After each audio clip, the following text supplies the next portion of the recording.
ക്രിസ്തുവിൽ പ്രിയരെ, ഏവർക്കും എൻ്റെ സ്നേഹവന്ദനം.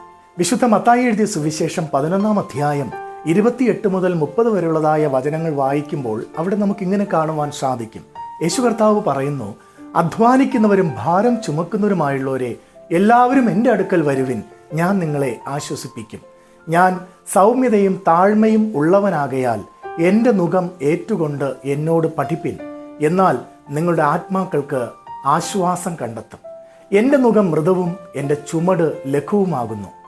ബ്രിട്ടനിലെ എലിസബത്ത് രാജ്ഞിയെക്കുറിച്ച് ഇപ്രകാരം ഒരു കഥ ഞാൻ കേട്ടിട്ടുണ്ട്.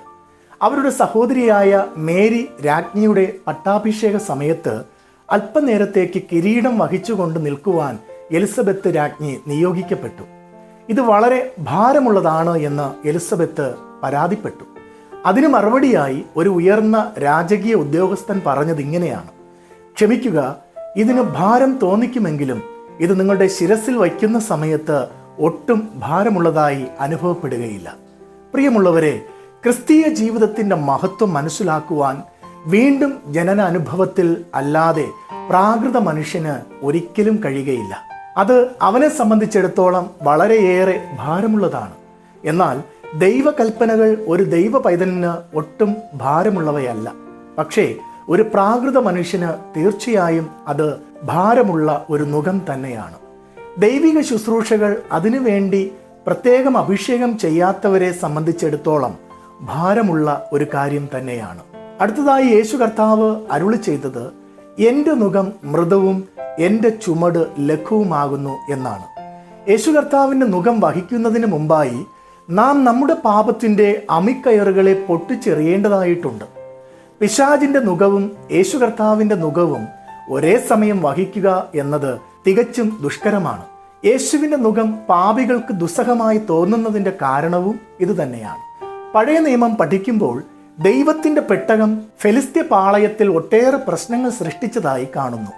എന്നാൽ പെട്ടകത്തെ ദൈവിക വ്യവസ്ഥ പ്രകാരം സൂക്ഷിച്ച ഓബേദ് ഏദോമിന്റെ ഭവനത്തിൽ പെട്ടകം മുഖാന്തിരം വലിയ അനുഗ്രഹങ്ങൾ ഉണ്ടായതായി വേദപുസ്തകം നമ്മെ പഠിപ്പിക്കുന്നു. ദൈവത്തിന്റെ നിയമപ്പെട്ടകം യഹൂദയിൽ നിന്നും കാളവണ്ടിയിൽ കൊണ്ടുവന്നപ്പോൾ അവിടെ സംഹാരം നടന്നു. എന്നാൽ ദൈവത്തിന്റെ വ്യവസ്ഥ പ്രകാരം ദാവീദിന്റെ നഗരത്തിലേക്ക് അത് കൊണ്ടുവന്നപ്പോൾ ജനത്തിന്റെ മധ്യത്തിൽ ആർപ്പുവിളിയും മഹാസന്തോഷവും ഉണ്ടായതായും വേദപുസ്തകം നമ്മെ പഠിപ്പിക്കുന്നു. ദൈവിക ശുശ്രൂഷയുടെ കാര്യത്തിലും ഇത് അക്ഷരം പ്രതി ശരിയാണ്. പുരോഹിതന്മാർ വിശുദ്ധ ദൈവമായ യഹോവയുടെ മുമ്പാകെ ശുശ്രൂഷിച്ചപ്പോൾ സ്വർഗം തുറന്ന് ദൈവ തേജസ് ഇറങ്ങിയതായി നമുക്ക് വേദപുസ്തകം പഠിക്കുമ്പോൾ കാണുവാൻ സാധിക്കുന്നു. എന്നാൽ അധികാരത്തിന്റെ അഹങ്കാരത്താൽ ദൈവിക ശുശ്രൂഷ ഏറ്റെടുക്കുവാൻ ശ്രമിച്ച ശൗൽ രാജാവും ഉസ്സിയ രാജാവും ദൈവകോപത്തിന് പാത്രീഭൂതരായി.